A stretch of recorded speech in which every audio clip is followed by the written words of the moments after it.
Welcome to the English class, children. Today we'll complete the textual exercises.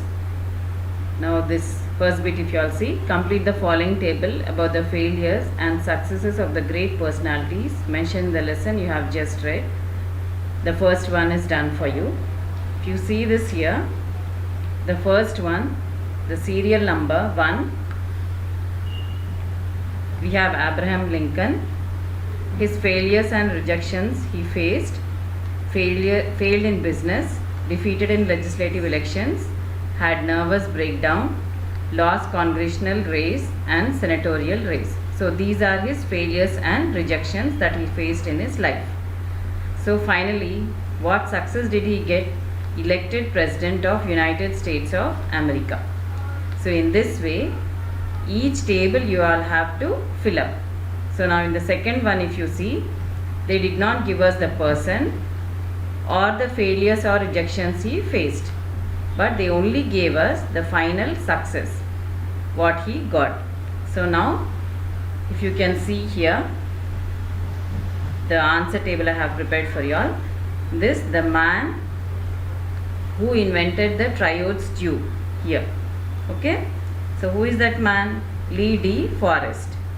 So what failures and rejections did he face? Charged by the district attorney. So in the same way, third one, if you all see, they have given us the name of the persons, Wright brothers, but they did not give us his failures or rejections, whatever he faced, nor final success. Okay, so what was the failures and rejections he faced? A New York Times editorial questioned the wisdom of the Wright brothers. So what final success did he get? Took their famous flight at Kitty Hawk. At last they succeeded. So in this way, I want you all to complete the remaining 4, 5, 6, 7, 8, 9 blocks are given here. So in each one, whichever person we read about in the previous lesson, you all write their names. Then the same way how I wrote there, their failures and rejections and their final success. For example, you can take in the fourth one, you can write about Colonel Sanders. Then fifth, you can write about Walt Disney.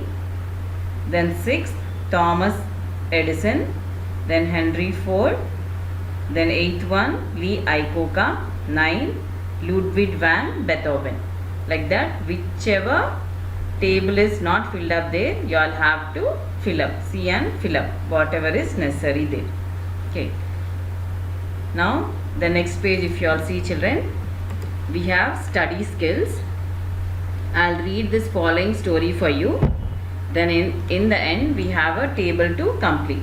So just listen to this story, whatever I am reading. An elderly carpenter was ready to retire. He told his employer or contractor of the plans to leave the house building business to live a more leisurely life with his wife and enjoy his extended family. He would miss the paycheck each week, but he wanted to retire. They could get by. The contractor was sorry to see his good worker go and asked if he could build just one more house as a personal favor. So here the contractor had very good terms with the worker because the worker was very good at the work he was doing, the carpenter.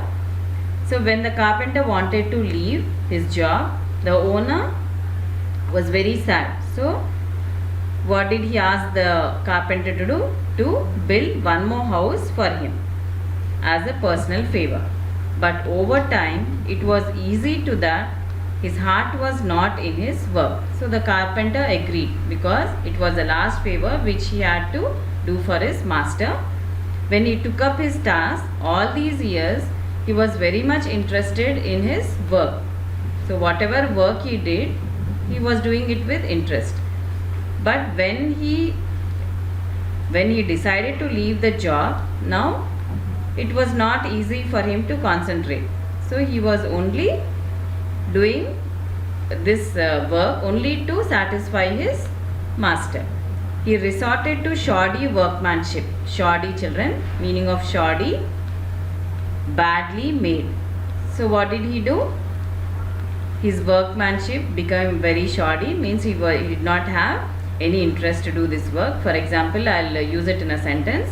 Sita did a shoddy job because she has no painting experience.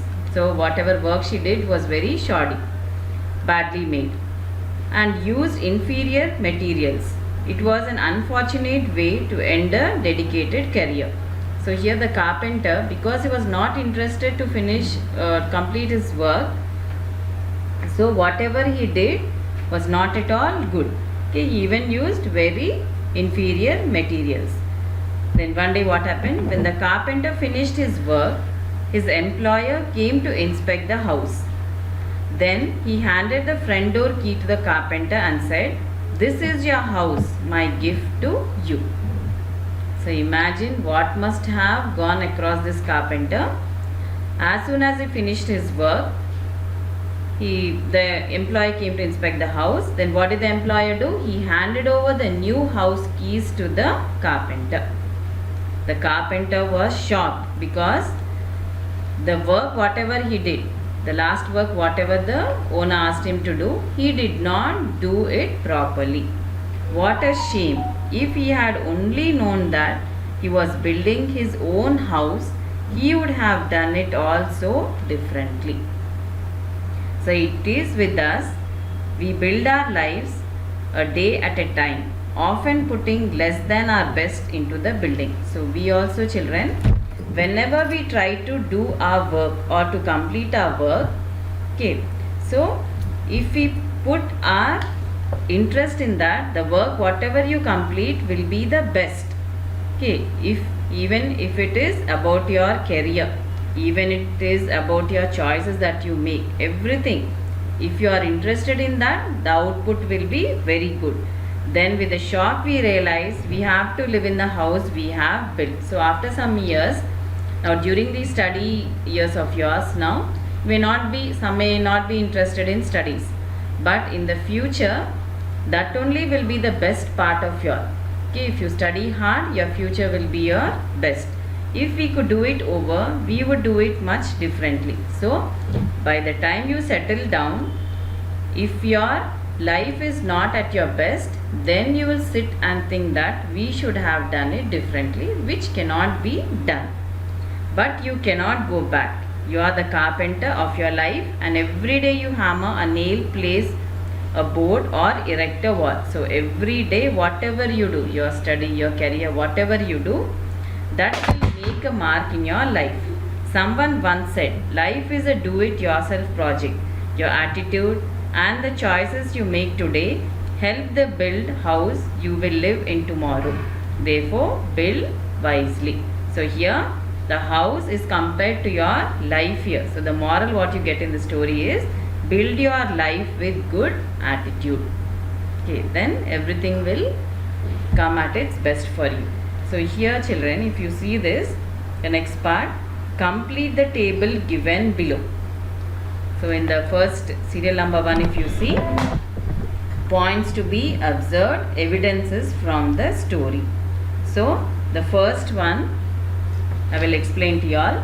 The first one, what did they give? The setting or location in which the story took place. So you all have to go through the story once again, read the story twice, then only you will be able to answer these questions.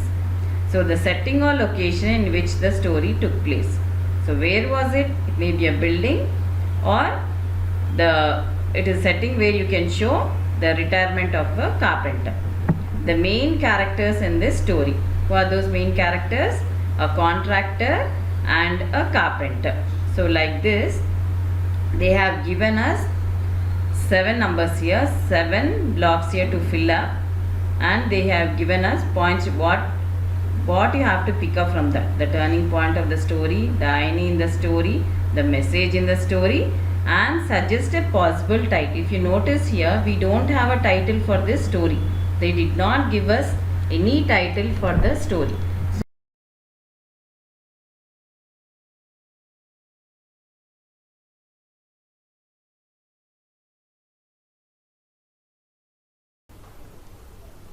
Now I'll read a story for you all children. Please listen to it attentively.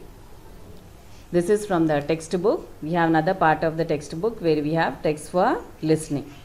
So the title of this lesson is, story is Attitude is Everything. There was a farmer in Africa who was happy and content. He was happy because he was content. He was content because he was happy. One day a wise man came to him and told him about the glory of diamonds and the power that goes along with them. The wise man said, "If you had a diamond the size of your thumb, you could have your own city. If you had a diamond the size of your fist, you could probably own your own country." And then he went away. That night the farmer couldn't sleep. So this farmer met a man. So what did he tell him? That wise man, that if he had a diamond the size of his thumb, he could have his own city. And if he had the diamond the size of his fist, he could probably own a country. Then he went away. That night the farmer couldn't sleep. He was unhappy and he was discontent. He was unhappy because he was discontent, and discontent because he was unhappy. Okay, so here you can pick out the antonyms of content, discontent, and happy, unhappy. The next morning he made arrangements to sell off his farm, took care of his family, and went in search of diamonds. He looked all over Africa and couldn't find any. He looked all through Europe and couldn't find any. When he got to Spain, he was emotionally, physically, and financially broke. He got so disheartened that he threw himself into the Barcelona river and committed suicide. So after a long search of diamonds, he couldn't find any. So the farmer got so disheartened that he ended his life. Back home, the person who had bought his farm was watering the camels at a stream that ran through the farm. Across the stream, the rays of the morning sun hit a stone and made it sparkle like a rainbow. He thought it would look good on the mantelpiece. He picked up the stone and put it in the living room. So the same place, the same farm was bought by some other person from this farmer. So one day this man saw the rays of the sun hit a small stone and it made it sparkle like a rainbow. So he thought that is very good for as a decorative piece, and he took it home and put it in the living room. That afternoon the wise man came and saw the stone sparkling. So the wise man who gave advice to the farmer, the same man, he came back to this man who bought the farm, and he told, "Is Hafiz back?" The new owner said, "No. Why do you ask?" So the farmer's name was Hafiz. Now we come to know. So this man asked him, where was Hafiz? The wise man said, "Because that is a diamond. I recognize one when I see one." The man said, "No, that's just a stone I picked up from the stream. Come, I'll show you." So when the wise man told that is a diamond, this man, he did not believe. There are many more. They went and picked some samples and sent them for analysis. Sure enough, the stones were diamonds. They found that the farm was indeed covered with acres and acres of diamonds. So, what is the moral in this story is that the farmer, the first farmer who committed suicide, should have had little positive attitude. Even if he did not find the diamonds, he should have come back and worked in his farm, but he did not do so. So, but the man who worked hard, who was working on the farm, the other person who bought the farm, so he got, because of his positive attitude, he got the gift of the diamonds. So now, after listening to this story, just now you have listened to the story about a farmer. Here are some sentences that describe the events in the story. However, they are not in the order in which they occur in the story. Listen to the story and arrange them in the order in which they occur.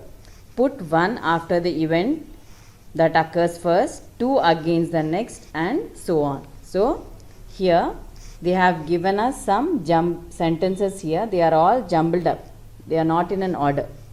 Okay, the story is in these lines, but it is not in an order. So you have to listen to the story again and put all these jumbled up sentences in an order. So after each sentence, according to the occurrence of the story, you have to number it as number 1, 2, 3, etc. I hope you all understood, children. See, now for example, I'll read out this. So the first one, the first sentence will be, a wise man told him about the glory of the diamonds. A wise man told him about the glory of the diamonds. Okay, that will be the first sentence. Then the next one will be, that night the farmer couldn't sleep. That night the farmer couldn't sleep. Okay, like that. You all please write the sentence in a proper order. So this will be the homework part for you all. So please complete it by Sunday and post it to me. Along with this, I will be posting questions and answers of this first unit. You all please write it in your classwork. I hope you all have your project books. So you all have to start from the other side of the project book. The same as you all are writing in the social classwork. The same way you all have to write it down. The same way write down English question answers also in the English project book. Okay, children. Thank you. Any minutes, Sachini?